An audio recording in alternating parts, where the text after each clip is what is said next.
Like this show and want to make your own? Let me tell you about Anchor.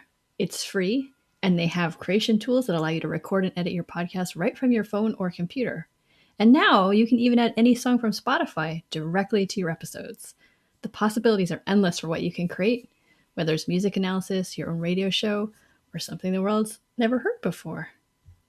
Anchor will distribute your podcast for you so it can be heard on Spotify, Apple Podcasts, and many more. And you can also make money from your podcast with no minimum listenership.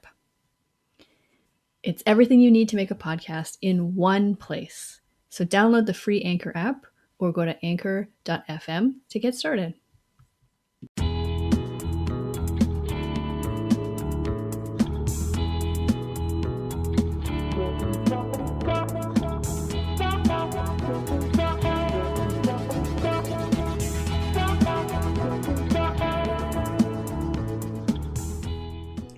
Hi, and welcome to the Vocal Fries Podcast, the podcast about linguistic discrimination. I'm Megan Figueroa. And I'm Carrie Gillen. And today we're recording with Megan actually here in Phoenix. We are in the same room because it's your birthday. It is my birthday. Yay!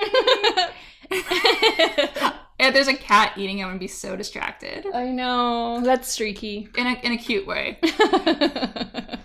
I'm amazed by animals nurturing themselves with food and water. Yeah, there's something very nice and cute about it, for sure. There is. It's like, you take care of yourself, and I love that. Yes, okay, so one thing I wanted to talk about, because it was pointed out to me that Bob Garfield sort of apologized about calling out vocal fry, complaining about vocal fry. Yeah, and I should hear this because I was really mean about him. Yeah, I think that's okay. I think even when you hear this, you're going to be like, yeah, okay. Yeah. I mean, that's for most like male apologies.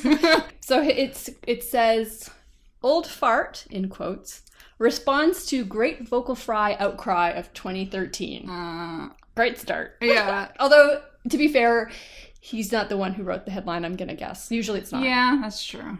But the first line is, "I hate women." Or so I am recently informed. This verdict was delivered in the wake of a Slate podcast Mike Buolo and I did, Lexicon Valley episode 24, about the so-called vocal fry. That's what linguists and speech pathologists call the affectation of intentionally creaking one's voice, especially towards the ends of phrases. Linguists used to call it creaky voice. Yeah, it's a new thing calling it vocal fry. Yeah, I think speech pathologists have called it that for a long time, but I don't think linguists have. A. Yeah. And B, we don't. It's not an affectation. It's not intentional. Right. Why do people want to keep saying it's an affectation? Because that's a really big thing. They really think it's on purpose. Yeah. That we do it on purpose to annoy them or something. Yeah, I can't turn it off. Right. Like, I'm not really controlling this at all. No. In most of our vocal features that we use, we don't control. Yeah. Consciously. Right. Some we do, but a lot we don't. Yeah. And when it comes to sound stuff, a lot of it is unconscious. Yes. So, Yeah. All right, let's go on, Bob. Anyway, the experts say creaking. I say croaking. Oh, Bob. I feel like Tina Belcher. I know. Now I'm just like on the floor and just moaning and groaning. Okay. Does it get better from here? No. Okay. This is mainly an American phenomenon, false. Yeah. Which research shows to disproportionately reside among young women and teens, false. Like Valley girls speak in illogical upward inflection. Jen and I went to the mall and we saw this totally cute guy, and Jen's all, I gotta get to Abercrombie, and I'm like, really?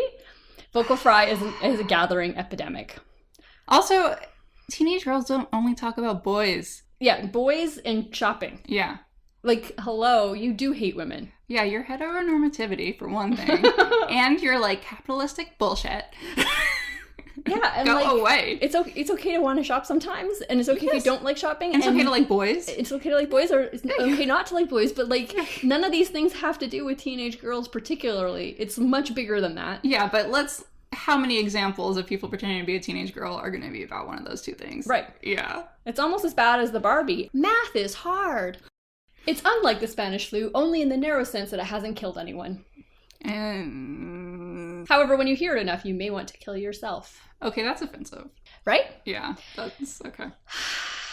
He then says, all affectations are annoying.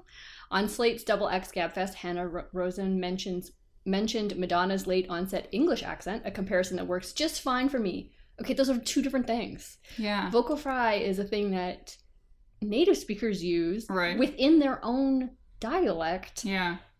And Madonna putting on an English accent, it's different. Yeah. And to some extent, putting on or acquiring a second accent is not necessarily fully conscious. Right. Because she was living in London, she lived in London for a long time, and so some of it... And married to someone that had... Guy Ritchie. Yeah. Yeah. I hear he has an accent, an English accent. Yes, he does. He is very much English, yes. So... It's fitting in. You want to be like the people around you. Right. Yeah. Speaking of this, what's her name? Meghan Markle has also been accused of putting on an English accent. I think she's been trained to do so. That makes sense. Because she's now a member of the monarchy. Yeah, she can do whatever she wants. So she's beautiful. Well, and she has a beagle. So there's a lot of this, blah, blah, blah. I'm just going to skip to the end. There's more. Strictly speaking, someone else's speech patterns are no threat to me. As my critics observe, I have one foot in the grave anyway. Old fart is how Alison Benedict phrased it on the Double X podcast. Also, I don't disdain young women. I have 3 children in that very demographic. They're nice. I like them. And some of my best friends have ovaries. Perhaps what has meant to suspect was that I get mad at creaky voice because it makes my flesh crawl. So I guess she was in the ballpark. You have creak, dude. Yeah, he definitely does. I did science. And also the whole I have a mother, or I have a black friend, or I have... Yeah. Why? No, don't say it. Just never say it. Yeah. Oh, mind you, I totally up to the disdain and condescension charges. Those are dead on. I just don't quite get why that's supposed to shame me. You think disdain and condescension are good things? Right. Looking down on things you don't like, isn't that what condescension is for? Well, then, we look down on you. Yes, because you're an asshole. So anyway. So whoever brought it up, that there was an apology, thanks for bringing it up. I will use scare quotes around apology. It's not even close to an apology. No. And whoever made the headline knew that. Yes. Made the headline. Yes. Yeah. Mm-hmm. Thanks for nothing, Bob. You really are an old fart. Not that there's anything wrong with that, but come on. Yeah. And that wasn't even my, objection in the first place. No, it was... Don't talk about anyone's speech. You should definitely not make fun of anyone's speech, but if you're going to, you damn well better make sure you don't have that feature as well. And you do. Mm-hmm. So... slow your roll. Yeah, on my drive over here, I was listening to a podcast, and I was like, this man has vocal fry, and no one notices it, probably. Yeah, they almost all do. Yeah.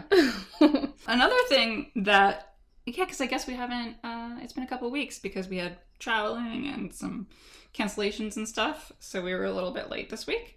But we missed out on Merriam-Webster's new words that they added to the dictionary, because as Neil Gaiman just said on Twitter, he said, language is a river, not an ice cube. I thought that was beautiful. I know. Of course he said something beautiful. That's true. Gosh, I mean, he is a real author. Yeah, he has a way with words, if I were to describe Neil Gaiman. What was really exciting for me is to see that Latinx got in there, which is, again, the gender-neutral way to say Latino or Latina. And I was thinking that it made its way into the dictionary very quickly, because the other words that I'm seeing on here feel really old to me. Bougie, which you say that you didn't hear until you came to America. Yeah, no, it's true. I didn't. Yeah. No, I was just thinking of the movie Coming to America. Oh, yeah. It's very different as a white Canadian coming to America. But yeah, no, it's true. But maybe it's because... it sounds funny to Canadian ears because there's, we would pronounce bourgeois closer to the French, and so to say bougie is like, what? Yeah, I guess that is pretty... We just are saying, screw you, French pronunciation. Right, which is fine. I mean, the French R is hard. Yeah. As it is. Which comes up in this episode. Yes. Oh, I didn't even mean to do that. No, me neither. Adorbs, which I'm like, how did that not get in there before? And well, I would have thought maybe by now it had passed its time, although I guess I see it sometimes. Yeah, I think it's just like going back to the idea that we like cut off parts of words. Right? So they also added marg for margarita. But that was definitely still used. Like, yes. I see that way more. Yeah. And fave for favorite. Yeah. Again, how is that not in there before? That's what I'm thinking, that Latinx like really took hold really quickly. And it's true. Fave especially seems really old. Cool. Adding new words to dictionaries. Yeah, language is fluid. It's always fun to see what new ones they put in. And everyone complains because everyone's a curmudgeon. Yep. So are we. Yeah, I'm curmudgeonly about some things, but not so much about language. Yeah. Unless you're being an asshole. Yeah. Yes. Slurs, I'm a little bit more curmudgeonly about. Yeah. Once again, just a reminder that we're supported by our listeners through Patreon, and we have 3 new patrons from last month that we want to thank. Liz Essery, Jane Stacey, and once again, a former guest of ours, Lou Capetta. Who got so much shit for saying that South Jersey wasn't a thing. No, Central Jersey. Oh, Central Jersey. Okay. He was like, there's North Jersey, there's South Jersey. Central Jersey doesn't exist. I think that's the most shit that any of our episodes has ever gotten about anything. Totally. Which is remarkable. It's being amazing. Like 20-something episodes into a podcast and only getting shit about Central Jersey. It's true. It's true. Today, our episode, we interview Nathalie Dajko from Tulane University. We talk about varieties of French in Louisiana. Yeah. It's pretty fun. Yeah, I once again learned a lot of things, and I didn't know it was so dire for French in Louisiana, so it's very interesting. Yeah, it's really interesting. And then she speaks very fast, so if you are one of those people who listens at like 1.5 or 2 times, you might want to slow down. Yeah. The main part of this episode. Yes. Just a warning. Yeah.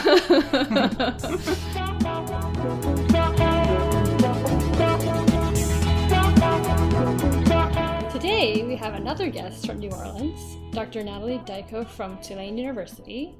She's an assistant professor in the Department of Anthropology and a linguist who works on French and English, but we're more interested in the varieties of French of Louisiana. So that's what we're going to talk about today. So welcome. Thank you. Thank you for having me.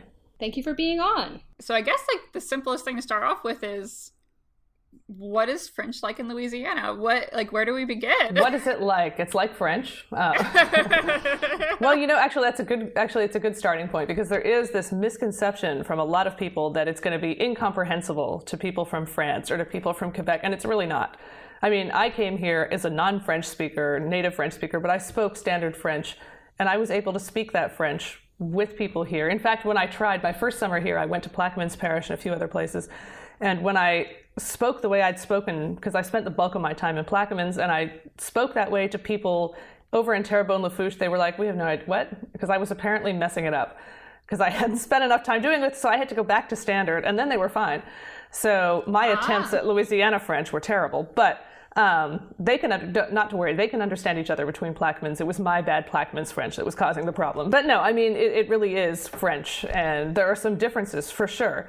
But, a few lexical items that cause trouble sometimes, sure. Some words that mean different things in different places, or words that don't exist in one place or another. Chaoui, for example, raccoon, comes from Choctaw. That's not used in France, or in Quebec for that matter. Or they say raton laveur. But, the bulk of, it's French. It doesn't take much effort to be able to understand each other. Right.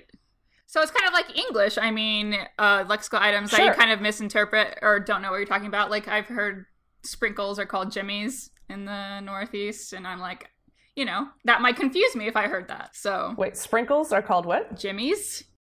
What kind of sprinkles? All sprinkles that you put on ice cream, but the black ones in particular were originally called jimmies. Whoa. Yeah. Okay. I've learned something new today. Okay. Yeah. So. But yeah, Louisiana Creole is a little more different structurally than the others, but it's actually close enough that I can understand a good deal. Most of it. Almost. I have a recording of somebody speaking very, very quickly, and that one I have a little more trouble with, but the words are basically the same. And if you gave me a list of words, I wouldn't be able to tell you whether this is Creole or whether it's what in linguistics anyway we call Louisiana Regional French. But structurally, yeah, there are some significant differences that merit calling it something else, right? We call it Louisiana Creole because it's structurally different, but it's nonetheless something that can be understood with a little bit of effort, right? So if I can understand it. But yeah, so where to start? What is it like? Do you want to know how it came to be? Yeah, like what's the history of it in the area? So we got a little hint of it when we talked to Nicole Rosen from the University of Manitoba about Canadian French. So we have a little bit of the background, but not everyone's going to have heard that episode. Yeah. Like I haven't. So. Yeah, exactly. Canadian French has a slightly different background than Louisiana French, though they're linked. But yeah, so early in Louisiana's colonial history anyway, right? The French show up. The people who come here initially are going to be speakers of varieties of French that are similar to each other. They're similar to modern standard French, but they're not modern standard French, and they're not even what might have passed for a standard at the time. Not that there was an official standard, right? But we have people who are coming in primarily from Île-de-France, which is the region that Paris is located in. And the people who are coming in are generally not bourgeois types. They tend to be, the only people who want to go to a swamp, a mosquito-infested swamp, right, are people who really, a few people who have some money, I'm sure, are coming over, but overwhelmingly you're getting people who see it as an opportunity to get land, for example, which is not possible in France at the time for various reasons. And so you end up, there's a great resistance in France to coming over here. The soldiers who are posted here are not happy, probably because they're wearing wool uniforms in the Louisiana heat. Yeah. But, and there are alligators and it's terrifying. And the mosquitoes, a friend of mine I'm from Vancouver, BC. I'm not from here. I've been here about 16 years now. But a friend of mine who is from New Orleans says, and he's in his 60s now, right? So he's like, look, when I was a kid, what changed our lives, really, transformed our lives, was air conditioning and mosquito control. They come around with trucks now, right? And they spray for mosquitoes, and so we have fewer mosquitoes. But I've heard people talk about how in the past the mosquitoes were so thick they couldn't go outside. And so Mom said we had to stay in that day because just, oh my God, the air was black with mosquitoes. And so mosquitoes are a serious problem here. Never mind that everybody's getting yellow fever, and yellow fever is really unfortunate. For most people, yellow fever is just going to be, I feel bad, whatever, like any other kind of flu-like illness. But for a lucky 15%, they go septic, which means they turn yellow, and then they start bleeding from their mouths and their noses. It's really, and the lucky 7% die and the other half want to die, right? Because it's miserable. But so yellow fever, right? All these, it's miserable, right? In the colony, and the food is weird, and et cetera. All these things are not what they're used to, and so they're going back to France at the end of their military tour, and they're like, don't go there.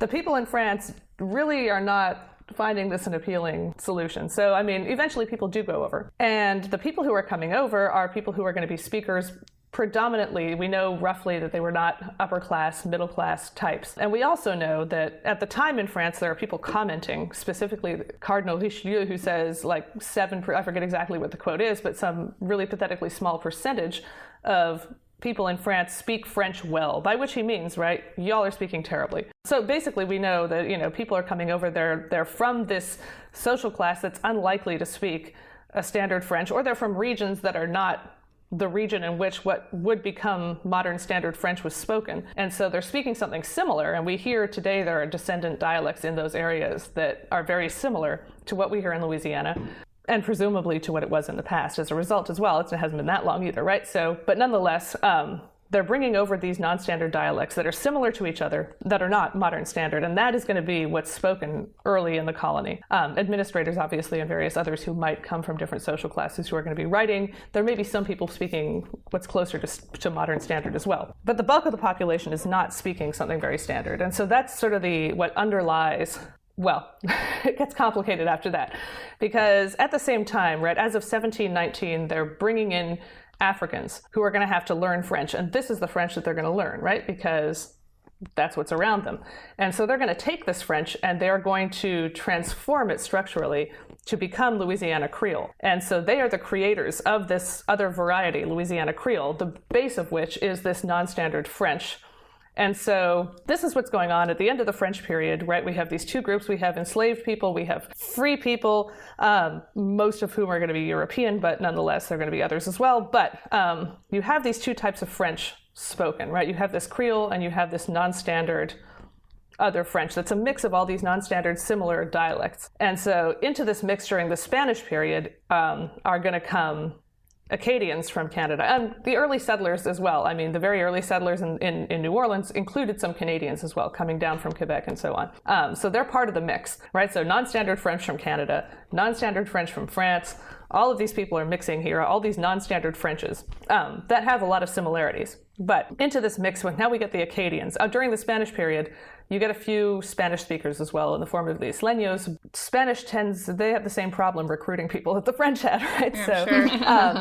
in the middle of all this, incidentally, there were a few German speakers who settled up on what's now the German coast, about 30 miles from the city, who were basically lured over here with false promises of mountains and oh, it was bad. There was a propaganda campaign, but so they came over. There are a couple of hundred of them living upriver. They eventually are going to start speaking French as well, because French is hegemonic, right? It's dominant in the area. So in any case, the Acadians are going to come down starting in 1764. So for about 20 years, 1764 to 1785-ish, we see the bulk of Acadian immigration. And that's going to be about 3,000 people coming in. About 1,500 in the 1760s, and the other half in the mid-1780s. During that period, though, the population of Louisiana is going to increase. So at the end of the French period, right, roughly 1760, you get, there's about 10,000 people here, free and enslaved. And into that mix, we get about 1,500 Acadians. And they're going to settle to the west around Lafayette. There's a couple sent up to Neaux. They don't like it there. A few sent up to Neaux. They come back down to join their friends and relatives elsewhere. The second wave of Acadians are going to come in when the population has basically quadrupled, right? By now, the population's closer to 40,000. And that's not just natural.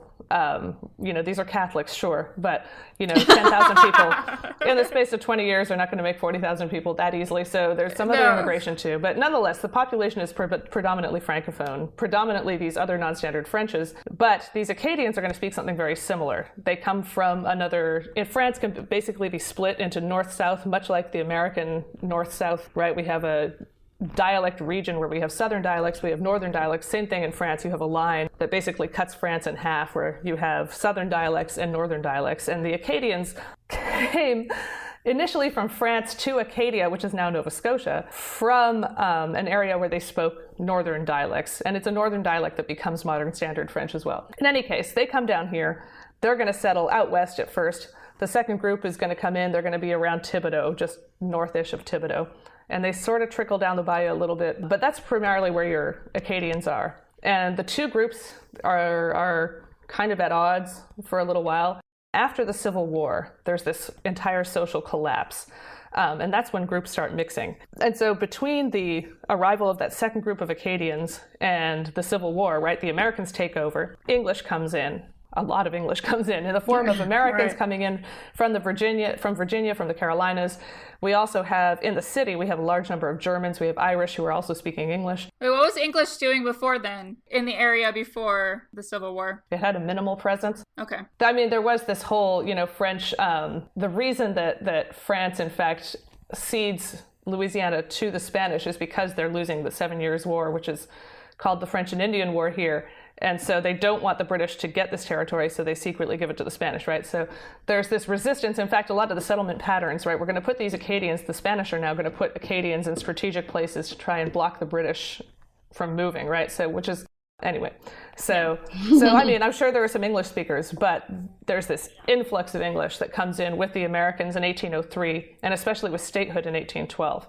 Irish as well is going to be part of Irish English, that is going to be part of the English mix as well, especially in the city. A lot of Germans come in. Also coming in during the early 19th century are people coming in from France who are refugees from Napoleon's war, who were Napoleonic supporters, right? Bonapartists who are going to come in. They're also a little more bourgeois.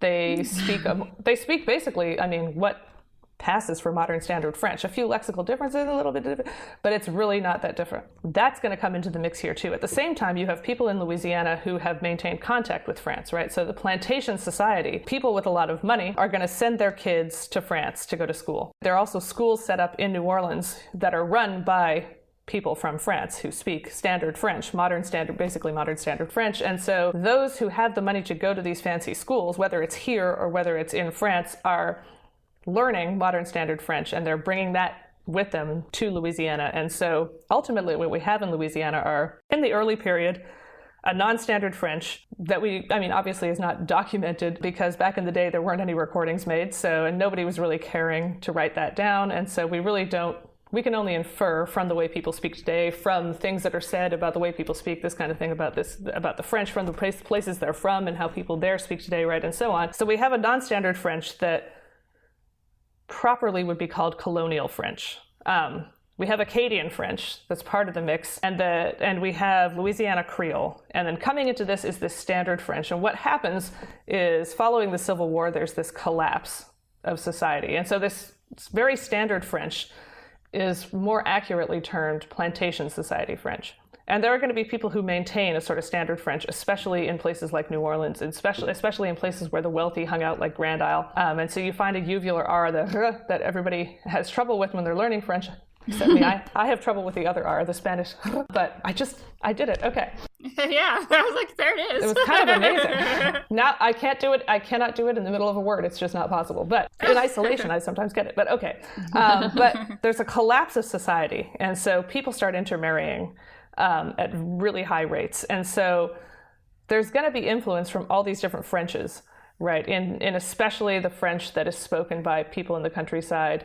They're going to start mixing Acadians with non-Acadians of various types. And so what we now call Cajun French, what is most often called Cajun French by its speakers, is a mix of these non-standard dialects of Acadian French, of, to some degree at least, the plantation society French. And that becomes what most people call Cajun French. In linguistics, it's kind of complicated because people will often call their language by the name they call themselves. So if they call themselves Creole, they call their language Creole. If they call themselves Cajun, they call their language Cajun.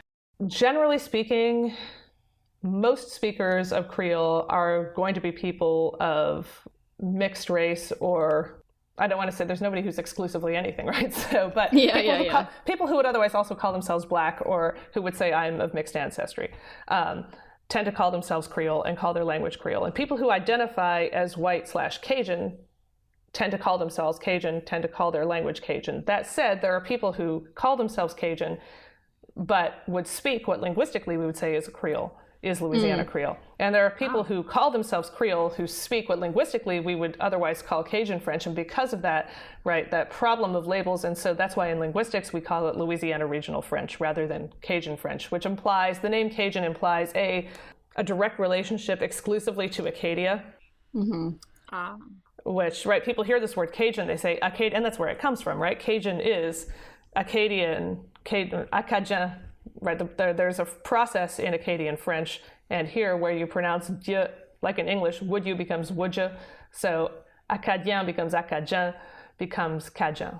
And so... Whoa, you blew my mind. Okay. No idea where Cajun came from. Okay. Well, cool. A lot of people hear this and they recognize this link and they say, oh, well, it's just Acadian French, and it doesn't matter how many times I give this lecture. And I'm not the only one giving it. I still hear then, oh, Cajun is Acadian. No, that's part of it. Yes, absolutely, it's part of it. But it's not the only thing. And I have a friend who says, there are Acadians in Canada, there are Acadians in Maine, but Cajun only happened one time. And it's because Cajun is this thing that happens here in Louisiana, right? It's a mix of all these other things. For that matter, Creole is often used interchangeably with Cajun by people who are not from here. Right. And so I get questions about, can you tell me about the Cajun Creole? And I'm like, well, I don't even know what you mean by that. Or they exchange the terms.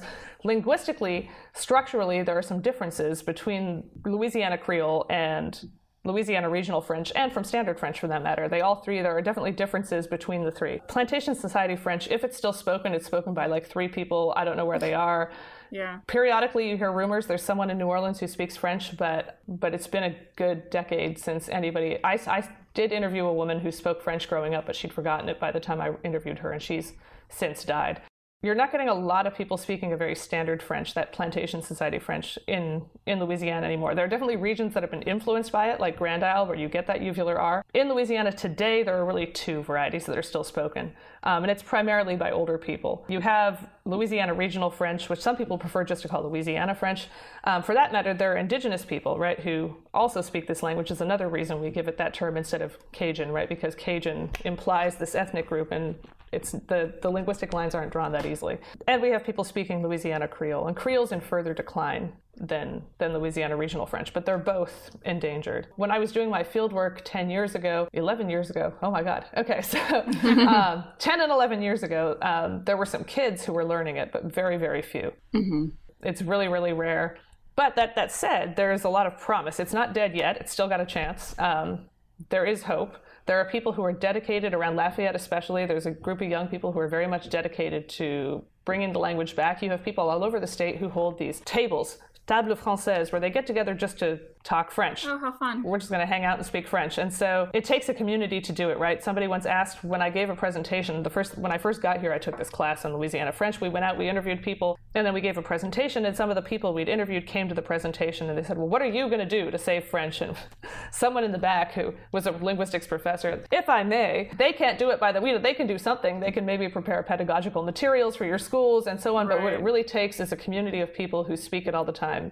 Because my son is 4. We were in France for a year, and it took him about 2 weeks once we got back to the States for him to realize that, oh, no one here speaks French. And now he refuses. If we speak French, he yells at us. Yeah. And kids will refuse, right? They know what's going on around them. So you really have to make it something they want to do. And people have to speak it around them. Otherwise, it just becomes this thing you do in school, but whatever. And which is a way of saving it. And I'm not saying the schools aren't part of it. Why is it in decline? Is it because, are there pejorative or negative views of these two? Oh, sure. So is that why you think it's in decline, or what is... Well, it's in decline because English comes in, the Americans come in, and that's where the money is, right? Industry is now done in English, everything is done in English, and there's already a move to go toward English by at least the middle classes who speak French in the mid-19th century. It's a long process of decline.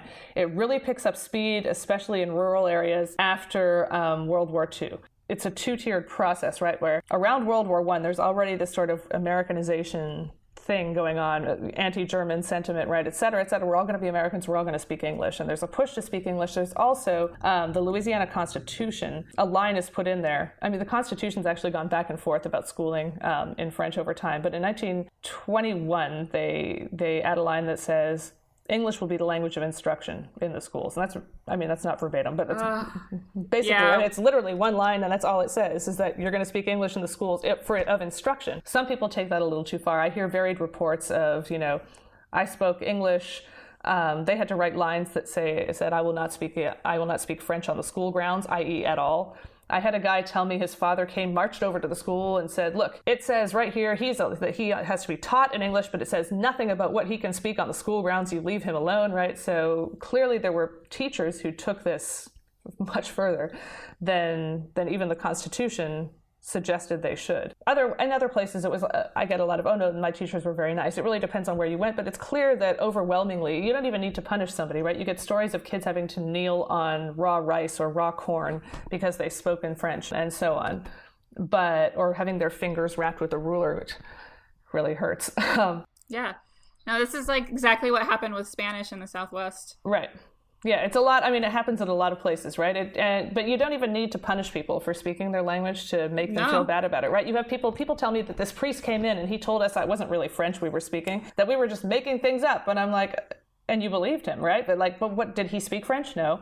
He was an English speaker and he just made these assumptions, but he was a person in authority and they were made fun of for speaking French. It becomes associated, especially when the upper classes abandon it. Now it's, the language of poverty, the language of rural, et cetera, negative things in general, right? So it's there are a lot of factors that combine. You don't need to punish people to make them feel bad about their language, right? You can just tell them it's broken. And so they tell me, but we speak a broken French. It's not the real French. And so depending on where we go, in many places people are very proud and they want to be interviewed. And in fact, it was they who said to me, what are you going to do with these interviews? Can you put them in the library so that, we have access to them? And I was like, well, that's perfect, right?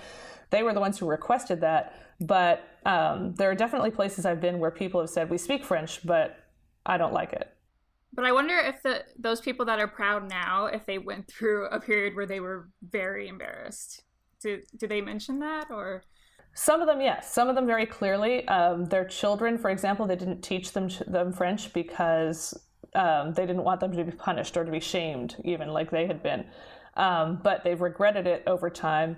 Especially, in the mid 60s going into the 70s, there's a big push in America to do the reverse, right? A lot of the French I sort of broke off with the story, right? But in the 1920s, you have a generation of kids who are going to school, though not everybody is actually going to school. As it turns out, I have people going, oh yeah, I went to one day of the first grade and then I left. But overwhelmingly, people are going to school and they're going in English, and there's motivation to speak English economically as well, right? Jobs are in English. And this is especially true after World War II. And that's where you see just a precipitous decline. But it's the first generation that has the option to speak to their kids in French, right? They went to school and they went home and their parents didn't speak English. This generation went to school in English and they continue to speak French at home, but now they have the choice. They have these kids and they're saying, what are we going to do? We can speak English, so let's do that. And French becomes a language they use when they want to keep secrets from their kids, which works to varying degrees. There are a lot of people who understand French but don't speak it as a result of this. But yeah, so you see this precipitous decline right after the war, and especially there's a pro-America, but also there's this economic boom, right? We're all going to speak English, but there's an economic boom that promotes it too. I mean, what do you want? What's more important to you, speaking French or getting electricity down this bayou, right? So clearly, who doesn't want electricity, right? And who doesn't want to have a job? Nobody wants to live in destitution, right? And so English is the language of all the access to security, to economic security. And so the motivation to switch to English is really strong, even without punishment, shaming, etc., while that is occurring simultaneously. So yeah, in the 60s and 70s, there's definitely across America a reclamation of ethnic identity. Let's all celebrate our background, etc. And it's especially, I think, during those periods then, which come a little later to some places than others, but you have people now saying, I regret not teaching my kids, because they don't have the option to speak French to their kids now unless they make some Herculean effort to learn it and then speak it. I mean, I don't speak French to my son, right? Because I speak it fluently. I speak 2 dialects at least, right? My husband speaks like 3 dialects of French. He speaks French well enough to pass for French when we're in France, and yet we don't speak it to our son because it's not our native language, because it would be strange to us, because we speak to each other in English. And if we can't do it, right, somebody who already doesn't speak French is going to have to first go learn French. This is going to be an enormous effort, right? So, and there's a lot of misconception too. There are people who are native French speakers who say, oh, it's okay. My grandson, as soon as he learns English, I'm going to teach him French, because they've somehow been sold a line that suggests that a child won't be able to learn 2 languages simultaneously, right? That one is going to mess up the other, and that's going to be bad, when in fact the reverse is true. Yes, it's true. There's a slight delay. Yep. In acquiring language when you're bilingual, but you catch up and then you do much better. In general, cognitively in general, there's a benefit to speaking 2 languages. And yeah, monolingual kids are actually being underused. Brains are being underused. Yeah. So yeah, but I mean, there are a lot of factors that go into this, right? Why are people not speaking French? I mean, and there are still people who are still ashamed. I mean, I've been in places like Thibodeau. I've met people, for whatever reason, right? The urban areas tend to be far more ashamed of French than the rural areas. And so that's where I've met people who have said things like, yeah, I speak it, but I really don't like the fact that I speak it. Or, this is bad French. There's a lot of that going around. People will tell me, yeah, because I'm looking for people to interview, and I'm, hey, do you speak French? Yeah, but we speak that broken French. And I'm like, no, that's what we need. That's what we're interested in. Like, really? And then they're surprised, but okay. And then they get excited about it, but because they do love their language and they know how outsiders see it sometimes. But that said, there's also been an increase in awareness of its value. You have tourism, when the French people are coming literally to hear you talk, right? And not to make fun of you. It's a good thing when this is actually now financially viable. Like, this is a thing that's going to get me, I can take tours, people on tours, and my speaking French is now an advantage. That matters too, right? So increasingly, I think there's a lot of awareness that French is not bad. Whether it's come too late, I hope not. There is still a chance, but it would take, effort. That said, French has also had a lot of influence on Louisiana English. So it just makes me so sad to think that some people think that they don't have anything to offer. Like their language, they don't have any. My language is not something that you. It's want. Very common. It's very common. It's so common. It's everywhere. It's common of non-standard dialects in English. It's common of it. It's the same relationship, for that matter, that you get with any non-standard dialect that people know. People tend to know when they don't speak standard, right? And they know what people think and what the associations are, and however unfair. It's entirely unfair. None of these are, there's nothing about any dialect, about any language that indicates stupidity, for example, laziness. These are the things that are usually associated with non-standards and so on. There's nothing about that language that actually is stupid or lazy or etc. But there are all these associations, social associations, right, that because the people have been accused of these things, they're not, but they've been accused of it, therefore their language is also, right, indicative of this, somehow inherent to it. But it's a problem across the board that consistently I encounter. Yeah. When you ask people if they know French and they say, oh, I know the broken kind, is it speakers of both dialects that will say that?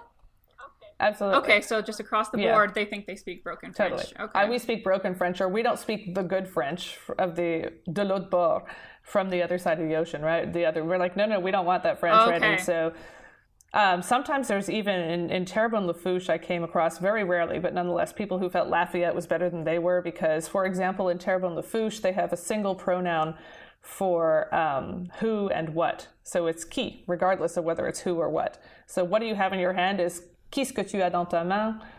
Okay, which of course that construction, qu'est-ce que tu as, is different than you would in standard French. But out west it would be quoi tu as dans ta main, or quoi ce que tu as, depending. But in any case, same thing. And so they're like, so we went to this meeting once. My assistant and I were sitting there, and the guys are telling us, well, out in Lafayette, they have two pronouns. We just have this one. And so my friend says, oh, but they use quoi as a crutch. And I was like, okay. So we're joking, right? And I'm like, well, no, it's all right, because y'all are streamlined, right? You've got it down. But they did not want to hear our opinions on this. Like, we're trying to convince them that it's really okay, but they're like, no, it's not. And they were meeting literally to every month they would meet, and they would go to the dictionary in between, right? They would all look up words, and they would say, here's a word, we don't have it. We should have it, right? Our language is deficient in some way because we don't have this word. Sometimes, the classic was, we don't have this word. It's a kind of tree, but we don't have those kind of trees here. I'm like, it's probably why I don't have the word. I'm just like, exactly. Yeah, exactly. Just a guess, but they were very insecure about their French, and it was really a shame. Yeah. So is the only good French, quote unquote good French, the one in France? Oh no, not at all. Them? No. Oh, okay. And one of the questions we often ask is, which French do you think French should be taught in the schools? And universally it's yes. And unless you go to Thibodeau, but okay.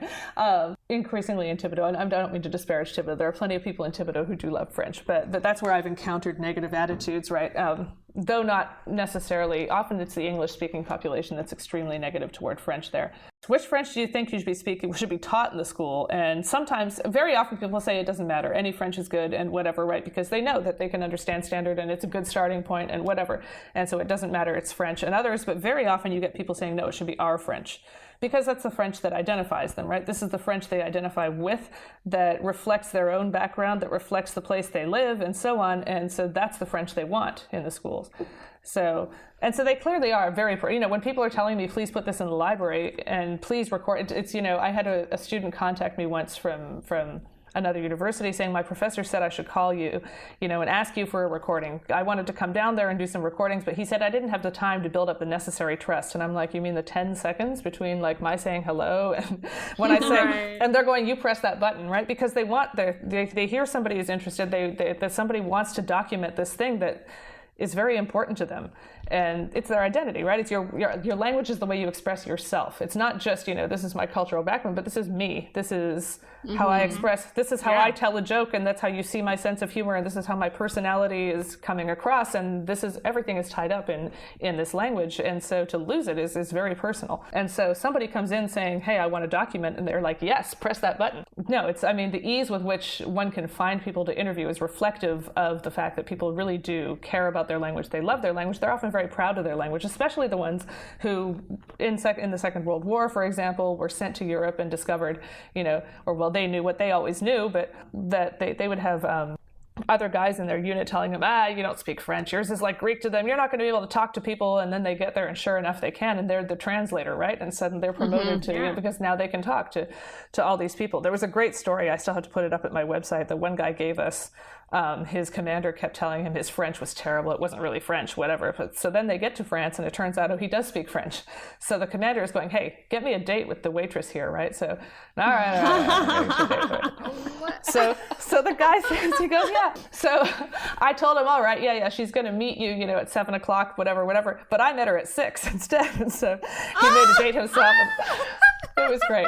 Love it. But no, especially when you've had that validating experience of going to France and having all these guys say, yeah, you don't speak French, and then you get there and, oh, what was that? What was that you said, right? So, oh, you need me to translate for you, right? Okay. Right. But there's a lot of people like me and our listeners who will listen to this and just feel like they want to do something. Is there anything that we can do besides just being aware of the situation that's happening and like appreciate, like, I don't know, like, is there a takeaway from this where we could help in any way? Or I mean, from outside the situation, it's hard to say. I mean, the first thing people can do is recognize, right, that any non-standard dialect, whether it's of French or of anything else, is valuable and is rule governed and is just as logical and etc. as any other. I mean, even logically, right? How could you communicate with each other if you weren't following the same system of rules, right? Like, I'm just going to throw out random words at you and you're going to say, oh, of course. That doesn't even make sense, right?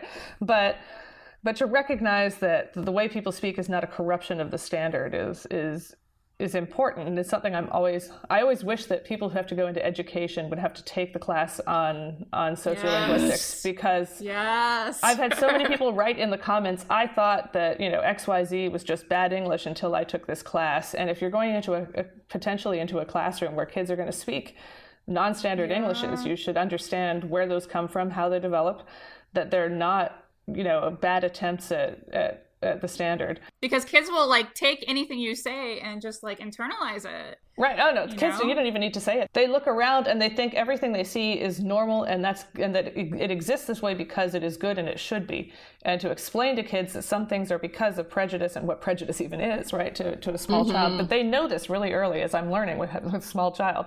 I mean, I read about it, but it doesn't really, sure. And then it happens to you and you're like, oh, okay. My son is deeply upset because his teacher keeps talking about the washroom instead of the bathroom. She says the washroom, it's the bathroom. And this is clearly, I've been remiss because it's Canadianism and I obviously haven't been using it enough, but okay. But he's 3 and or 4 now, and it bugs him that she uses this word that's wrong, obviously, because no one else uses it. He knows no one else uses it except her, but okay. But I mean, I'm sure Codafil would like some money. There's always, I'm sure they take donations. But Codafil is the Council for the Development of French in Louisiana, and they work to promote French by bringing in teachers, by training Louisianans to become teachers, which is a better option, right, than just bringing people in from elsewhere. But to promote French economically, etc. What can you do as an outsider? That's a good question. Well, I always think that one of the things you can do is tell, if you hear anybody say something disparaging, you can say, no. Yeah, absolutely. Don't be an asshole. Right? What are you doing? You're wrong. Right? I mean, obviously you have to like modulate for the person, because some people you can be more mean to because they're, your sibling or something. But like try to just push back.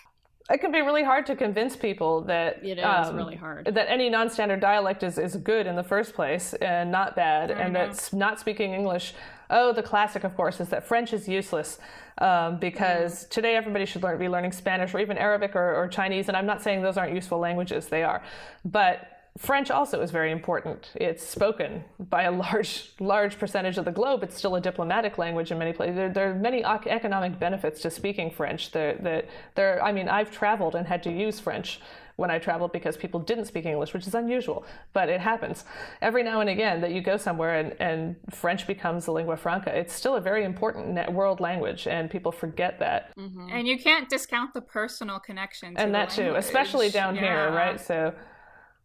But to actually save Louisiana French, that is something that the community itself, right, it's just going to take. Yeah.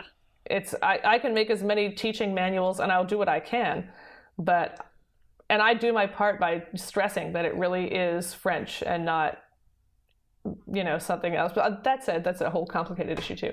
There are people who very much in some places would prefer that their language be acknowledged as different and separate. That is not the case in Louisiana. So in Louisiana, it is French. And just to remind people that it is French, and here's how. And the fact that I can walk in speaking standard French and have no problems is indicative of this, right? So, or very few problems. Every now and again, a word is really not. There are a few structures that are different, right? So to be doing something in France, well, okay, in standard French, je mange is either I eat or I am eating. In Louisiana, if you want to say I am eating obligatorily, you have ways of distinguishing it, of specifying in France that you are currently eating, specifically, je suis en train de manger. Right. But in Louisiana, you obligatorily have to say, je suis après manger. I am after eating, quite literally. Right. And so there's a difference. If you say je mange, it does not mean it's not either or. It's habitually I eat. I eat every Tuesday, right? Versus je suis après manger or j'après manger, very often the être is left out. But in any case, though that will be a structural difference between standard French and Louisiana French, but it's not a big thing, right? Right. It's really easy to catch on to. In 2 minutes, you've got it, and there you go. The only reason standard French is because of power. Exactly. Right? Precisely. So, Ironically, the revolution that spread this language of the bourgeoisie. Okay. We're all going to be equals by speaking. We're all going to be equals by speaking the language of the elites. Let's do it. But yeah. Liberty, equality. Okay. But no, it's actually interesting because somebody a few years ago put a video on YouTube of clips of French from Louisiana and from France, and I'm not sure. I had the high score along with a bunch of Louisianans. We were able to, but I was guessing for half of them. It was, in all honesty, luck in some cases. I had no idea whether these people were from France or from Louisiana. They were rural speakers from places like Normandy or Poitou or various parts of rural France, and in some cases, I guess, I'm not even sure what led me to guess right, but there it was. But it was really hard to do, right? Because the similarity between Louisiana French and non-standard Frenches in France is very, very high. That's interesting. If you live in Louisiana, the best thing you can do is support other people's desire to revive their language, right? I know there's a fundraiser going on around here sometime soon. I'd have to look it up when it is to support French immersion education on the North Shore. There's some issues there, but send that to us and we can post it. Oh, okay. I'll have to look it up. But okay, so one last thing before we go. So very, very long, towards the beginning of this conversation, you mentioned that there's a French influence on the English in Louisiana. Can you give us some examples? Easily. Okay. Especially in the countryside, you get, the classic actually is to use the word mais, meaning but, to preface a statement. Mais, whatever. Mais, have you seen the thing? Mais, did you go to the store? Mais, yeah, I went. Mais, yeah. Especially mais, yeah. Mais, no. But that use of mais has increasingly just been used sort of to indicate I am South Louisianan, right? This is my identity. But you get a number of words that are borrowed in, boudet, to pout, envy, to have an envy for something, to want something, right? I'm trying to think of another example. Parrain, marin, parrain, marin, right? However they're pronounced in English, I always mess it up because I do speak French. But godmother and godfather, but especially godfather parrain has stuck around in English, though increasingly it's disappearing. When I did a survey on this a few years ago, it was disappearing in the city. But banquet in the city was used until recently for the sidewalk. We have expressions like make groceries, which comes from French faire les courses. It's a calque of French expressions. We have a number of expressions like that. If you go to the countryside especially, you hear phonologically the English has been influenced by French. So it was a friend of mine a few years ago who was studying specifically Boudreaux and Thibodeau jokes in Cajun English. And so she was interviewing these guys and she had it on tape and she foolishly gave me the recording and now I've lost it. But it was great, right? Because she's talking, and at some point they start making fun of her. And the way she says okay, they're like, okay, right? And they're doing these imitations. She's like, wait, are you making fun of me? And she's like, what? How am I supposed to say it? And they were like, okay, right? So without the off glide, that's all wrong, right? Like, no. So yeah, there's definitely vowels. My field assistant was like, it's hilarious when you try to speak, I have an easy time speaking Cajun French because all the sounds are the same, right? We have those sounds in English here and you don't. And then he would try to teach me to quote unquote talk flat. And he would laugh even harder when I got it right, because coming from me, for some reason, it was extremely funny. But, right, because it's non-standard, right? And here I am, and he's like, no, this is really good. We're going to get you to do it again so we can laugh even harder. But a lot of those sounds, right, generally in many English dialects, but in standard English dialects, we tend to pronounce O, E, with these little, it's kind of messy at the end. But French is very, E, right? And Spanish does this as well. And that is transferred into A. It's not A, it's A. And that transfers into English in Louisiana as well. So we have words, we have expressions, but we even have sounds, right, that have transferred in. It's like learning French with an accent, right? But then that accent stays. The next generation learns that accented French, and those are the sounds that become the sounds of their English. And so in that way, French has left an enormous mark, but it's also left an enormous mark psychologically, right? People think about French, they associate French with Louisiana, and they use it to assert Louisiana identity. And so in New Orleans, where if you know a French speaker, please call me. We'd like to document them.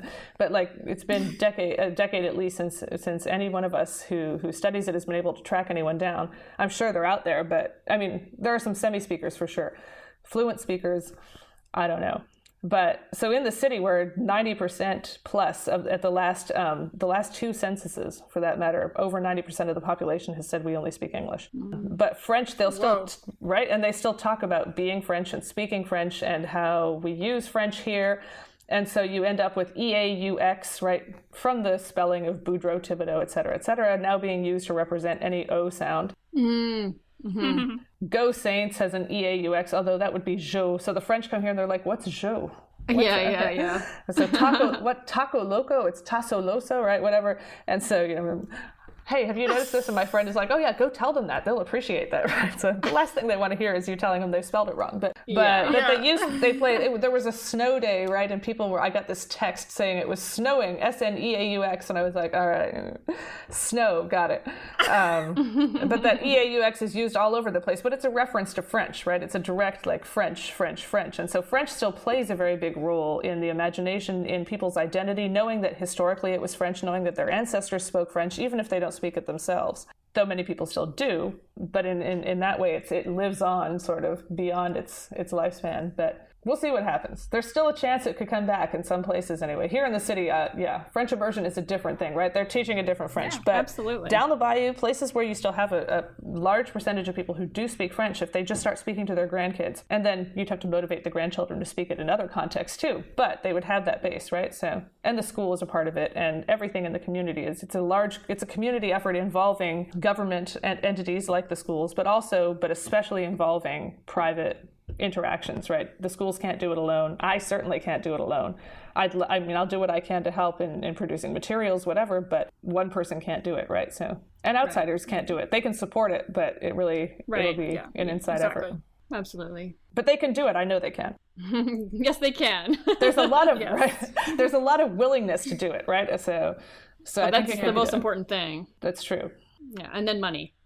That too. Money also helps, definitely. Those are the two big things. Okay, well, thank you so much. This was great. Yeah. Thank you for having me. This was fun.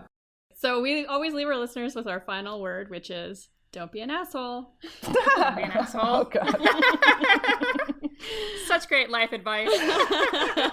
Don't be a linguistic asshole. Okay. Exactly. Yep, exactly. All right. Bye. All right. Bye. Thanks, y'all.